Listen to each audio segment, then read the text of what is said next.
नमस्कार दोस्तों, स्वागत है आपका आर के क्लासेस में एनसीईआरटी थ्रू एमसीक्यू सीरीज़ में ओल्ड एनसीईआरटी क्लास 6 में आज हम लोग करेंगे 600 ईसा पूर्व से 400 ईसा पूर्व तक। इससे पहले न्यू एनसीईआरटी क्लास 6 हम लोग कंप्लीट कर चुके हैं। यदि आपने उसको नहीं देखा है तो उसका एक सेपरेट प्लेलिस्ट बना हुआ है, उसमें आप जा कर के देख सकते हैं। साथ ही सभी वीडियो का जो है इस तरह का पीडीएफ आपको टेलीग्राम चैनल पर मिल जाएगा, जिसका लिंक डिस्क्रिप्शन में दिया हुआ है।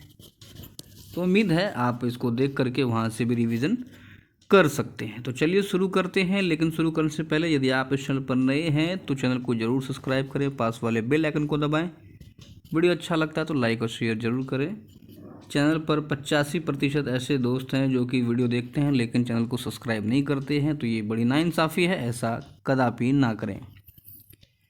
पहला प्रश्न है कि 6ठी शताब्दी ईसा पूर्व में गणराज्य के संदर्भ में निम्नलिखित में कौन सा कथन सत्य है। गणराज्य की यहाँ पर बात हो रही है, तो ध्यान रखना है। क्या कहता है?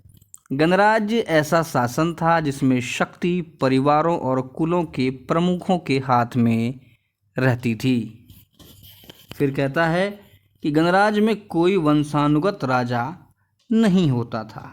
आगे कहता है कि शाक्य और लिच्छवी वंशों के अपने प्रसिद्ध गणराज्य थे। 3 स्टेटमेंट दिया है हमें गणराज्य के बारे में, पूछ रहा है कौन सा सत्य है। ऑप्शन आप देख रहे हैं, बिल्कुल इसी तरह से आपको एग्जाम में मिलेगा ऑप्शन ई के हटने के बाद। सही जवाब है उपर्युक्त सभी कथन सत्य हैं। तो आपको सभी कथनों को जरूर ध्यान में रखना है। क्या कि गणराज्य एक ऐसा शासन था जिसमें शक्ति परिवार और कुलों के प्रमुख जो होते थे उनके हाथों में रहती थी। इसमें कोई भी वंशानुगत राजा नहीं होता था और शाक और लिच्छवी जो है प्रसिद्ध गणराज्य थे। अगला प्रश्न देखिए क्या है कि मगध के राजा बिंबिसार के संदर्भ में निम्नलिखित कथनों पर विचार करें। बिंबिसार की बात हो रही है। कहता है लगभग 542 ईसा पूर्व बिंबिसार मगध का राजा बना। उसने पड़ोसी राजकुमारियों से विवाह संबंध जोड़े। आगे कहता है कि मगध राज्य में बहुत अधिक कच्चा लोहा मिलता था। हथियारों और औजारों के लिए उस समय इस धातु का बड़ा ही महत्व था। फिर कहता है कि मगध दक्षिण पूर्व में अंगराज्य था। बिंबिसार ने अंगराज्य को जीत लिया था। बिंबिसार के बारे में कौन सा कथन कह रहा है सही है? ऑप्शन आप देख लीजिए। कहता है उपर्युक्त सभी कथन सही है। ध्यान दीजिएगा। बिंबिसार ने विभिन्न उपायों से मगध को शक्तिशाली राज्य बना दिया। उस समय जमीन को साफ करने तथा उसे जोतने के लिए, साथ ही अन्य शिल्पों में इस्तेमाल होने वाले औजार बनाने के लिए लोहे का व्यापक इस्तेमाल होता था। इससे मगध की शक्ति और संपत्ति में काफ़ी वृद्धि हुई। फिर कहता है इस समय गंगा नदी का मैदान अधिकांश व्यापार जो है नदियों के रास्ते होता था। नौकाएं एक स्थान से दूसरे स्थान तक का माल ढोती थी। शीघ्र ही नदी पर मगध का अधिकार हो गया। फिर कहता है कि अंगराज्य में गंगा के तट पर चंपा एक प्रसिद्ध बंदरगाह था। ध्यान रखिएगा, चंपा एक प्रसिद्ध बंदरगाह था जहां से जहाज गंगा के मुहाने तक और आगे पूर्वी समुद्री तट के साथ साथ दक्षिण भारत को जाता था। दक्षिण भारत में यह जहाज मसाले और मणिमाणिक के लेकर लौटते थे, जिससे मगध धनवान बन गया था। फिर कहता है पटना के पास राजगृह में मगध की राजधानी थी। मगध की राजधानी राजगृह या गिरिब्रज। पहाड़ियों से घिरा हुआ यह एक सुंदर नगर था। पुरातत्वविदों द्वारा खोदे गए इस नगर के कुछ अवशेषों को अब भी देखा जा सकता है। तो बिंबिसार के बारे में सभी कथन सत्य हैं।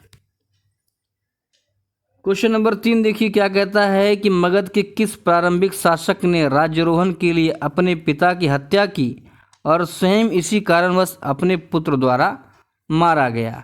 आसान सवाल है। अजातशत्रु। तो ऐसा करने वाला जो शासक था वो है अजातशत्रु। अजातशत्रु ने अपने पिता का वध किया। यह मगध को और शक्तिशाली बनाना चाहता था, परंतु वह सोचता था कि अपने सभी पड़ोसी राज्यों को जीतने पर ही यह संभव हो सकता है। इसलिए उसने अपने मामा कौशल राज पर हमला कर दिया। आगे कहता है कि वज्जियों का गणराज उत्तर बिहार में था। उसने वज्जियों पर भी आक्रमण किया। यह युद्ध कई सालों तक चला। अंत में इसकी विजय हुई और उत्तर भारत में मगध सबसे शक्तिशाली राज्य बन गया। इसकी हत्या इसके ही पुत्र उदयन ने कर दी थी। तो ध्यान रखना है, अजातशत्रु ने अपने पिता को मारा सत्ता के लिए, फिर उदयन ने भी अजातशत्रु को मार दिया था। क्वेश्चन नंबर 4 देखिए क्या है। अच्छा क्वेश्चन है, घुमाने वाला है। कहता है कि 6वीं शताब्दी पूर्व राजा की स्थिति के संदर्भ में निम्नलिखित कथनों पर विचार करें। राजा की स्थिति। कहता है राजा अब एक अति विशिष्ट व्यक्ति बन गया था। अब वह समाज और धर्म का रक्षक था। आगे कहता है कि राजा अब राज्य का प्रतीक बन गया था, अतः राजा की स्थिति शक्तिशाली हो गई थी। फिर कहता है कि राजा शान शौकत से बड़े महलों में रहता था और सेवकों तथा अधिकारियों से घिरा रहता था। कौन सा कथन सही है? तो ये सभी कथन जो है सही है। क्या कहता है देख लीजिए। राजतंत्र के मामलों में ब्राह्मणों का कहना था कि राजा कोई सामान्य मनुष्य न होकर देवता के समान है और ब्राह्मण ही कुछ अनुष्ठान करके राजा को देवी शक्ति तथा गुणों से संपन्न बना देते थे। इस प्रकार राजा बहुत ही शक्तिशाली हो गया था।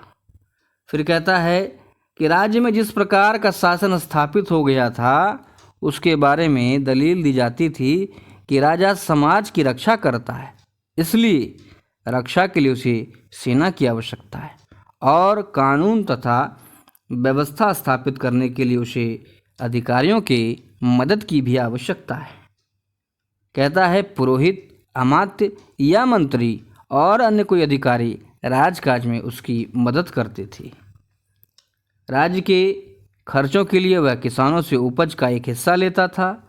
इस सारी आय को वह केवल अपने पर खर्च नहीं करता था, बल्कि सेना पर वेतन देने में, सड़कों पर, कुओं तथा नहरों के निर्माण और ब्राह्मणों की सहायता करने जैसे अन्य कामों में भी खर्च करता था। क्वेश्चन नंबर 5 देखिए क्या है कि 6वीं शताब्दी ईसा पूर्व में करों के संदर्भ में टैक्सेशन की बात हो रही है। निम्नलिखित कथनों पर विचार करें। कथन क्या है कि कर का, टैक्स का बड़ा महत्व था, क्योंकि उनके बिना राजा कुछ भी नहीं कर सकता था। फिर कहता है कि कर वसूलने के लिए राजा जो है अधिकारी का एक दल नियुक्त करता था। और अगला स्टेटमेंट है कि किसानों को अपनी उपज का 6वां हिस्सा राजा के लिए देना पड़ता था। कौन सा कर के बारे में सही है देखते हैं। तो बिल्कुल उपर्युक्त जो है सभी कथन जो है सही हैं टैक्स के बारे में। क्या कह रहा है देख लेते हैं। धातु कर्मकार राजा के लिए मुफ्त औजार बनाते थे। बढ़ई राजा के लिए मुफ्त में रथ बनाते थे।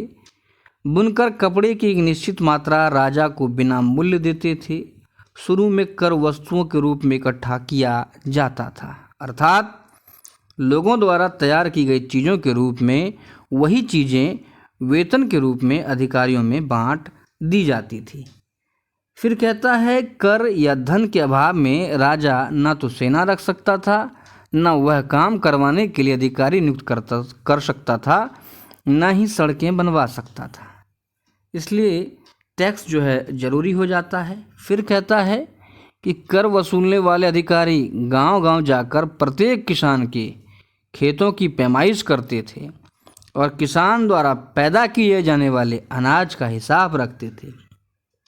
और जब फसल तैयार हो जाती थी तो कर वसूलने वाला अधिकारी किसान के पास पहुंचता और राजा को दिया जाने वाला हिस्सा वसूल कर लेता था। अन्य सभी उद्योग व्यवसाय से भी इसी प्रकार से कर जो है वसूला जाता था, जो कि 1/6 था। फिर कहता है कि महावीर स्वामी के संदर्भ में निम्नलिखित कथनों पर विचार करें, या कौन सा कथन जो है असत्य है। इनका जन्म ईसा पूर्व 6वीं शताब्दी लुम्बिनी में हुआ था। इन्होंने घर छोड़ दिया और कई वर्षों तक जीवन से संबंधित प्रश्नों का हल ढूंढते रहे। फिर कहता है कि इन्होंने 23 तीर्थंकरों के उपदेश का समर्थन किया और उनमें अपने विचार भी जोड़े। अगला है, इन्होंने अपने उपदेश आम जनता की बोली में दिए, संस्कृत में नहीं।